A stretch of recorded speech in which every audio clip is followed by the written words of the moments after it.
Liverpool are 12 points clear of Arsenal at the top of the table, and the Gunners go to Everton in the early kick-off on Saturday.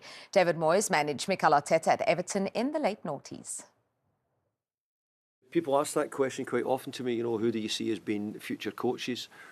I think Mikel always was quite, he had his own thoughts about it, and he was good. He was a good leader as well, Mikel at the time as well, and became captain here for a long period as well. Maybe looking back, I'd say, yeah, I do see that. But at the time, I don't think you ever really think, what one's necessarily going to go on to be a manager. Has he changed that?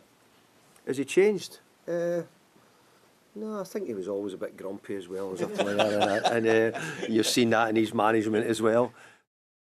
Very special. It's a lot of history as well between the clubs. I have my own personal story, which was a beautiful one as well, with a manager that just come back now and is doing extremely well. I'm so happy for the club, for David as well, because it's never easy to come back there for the second time. In my opinion, he was the manager, the person who lifted that club to a different level, and now he's in the journey to do it again once they move to a new stadium. So I think it's a really nice story. It is a really nice story. I think people always talk about Mikel Arteta and his influences, Pep Guardiola, Arsene Wenger, and they forget that he spent 6.5 years under David Moyes. He's the man who brought him into the Premier League. Yeah, exactly. And David Moyes, during his first stint as Everton manager, had one of the best defensive records, made his teams very, very difficult to play against, very difficult to beat and break down. And Mikel Arteta has obviously learnt quite a bit from him during that period and put his own little spin on how Arsenal play as well. David Moyes going back, for me, has been an absolute masterclass from the powers that be at Everton. Mainly because, obviously, for obvious reasons, the upturn in performances and results have been incredible. But also because they've brought in somebody that knows the club inside out, from top to bottom. There's a lot of the same personnel that are still there from his first time and first stint at the club.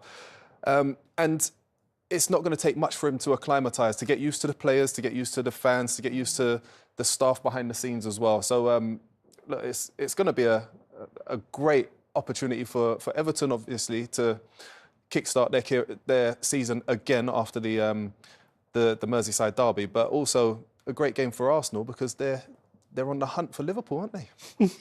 They are, but more so they also have a European match coming up, a really big one, a Champions League quarter-final against Real Madrid in midweek. Is this kind of the perfect time for Everton to play Arsenal? Will Arsenal be taking their foot off the gas a little bit with one eye on that game, or is it about keeping that momentum going? What's your feeling?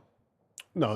Listen, the gap between Arsenal and Liverpool's bigger than Sean Wright Phillips' house. I mean, I don't know if it's that big. No, it's that big. but so I think we could see. I don't think they'll take their foot off the gas, but I think they will maybe look at who plays. They will not want to give too many players too many minutes between now and a face-off with the toughest team to beat at this stage of the season. Yes. In the Champions League, the defending champions Real Madrid, speedsters and game changers all over the front six. You just can't fit in a tough game against Everton and then try to take them on.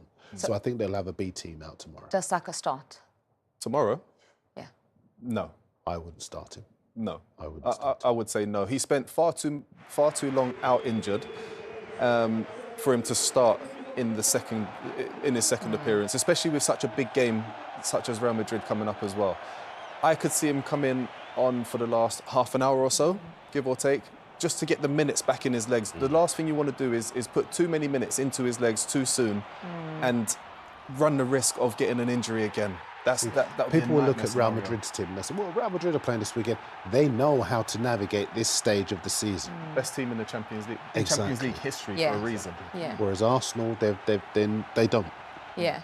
So you're not going to basically say to Saka, take 90 minutes against Everton. Tough side to play against, defensively very, very organised, and then try to take on Real Madrid. It would just be silly. Yeah, I was working at the Emirates on Tuesday night and the roof came off. It was so loud when Saka came on. He took just 7 minutes for the number 7 to score on his return, celebrated with the medical team. Martinelli's back as well, so they've had a big boost of their attacking players coming back from injury. But then in the defence, they now have problems. They can't catch a break, it seems.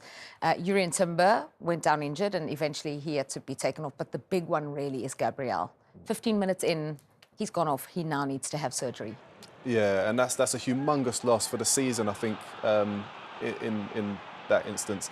He's one of those players, he's a leader. He leads by example, and the relationship that he's built with the rest of the defenders, not just one or two of them, all of the defenders and the goalkeeper, is something that's going to be dearly missed, especially with these next two games. Two really, really difficult games against really difficult opponents who are full of confidence as well. Obviously, we touched on briefly Everton's loss against Liverpool, but the manner in which they've been taken over by David Moyes, they are a fantastic football team to watch now.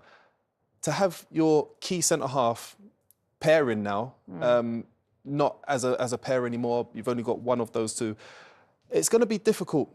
It's going to be very, very difficult. What do you think? I agree. It's not going to happen. I think that they might get a point off Everton, but they're not beating Real Madrid. Especially with Beto in the form that he is under. David Moyes, talk about revivals. But I can't wait to hear your predictions for that one, which we'll get at the end of the show. For now.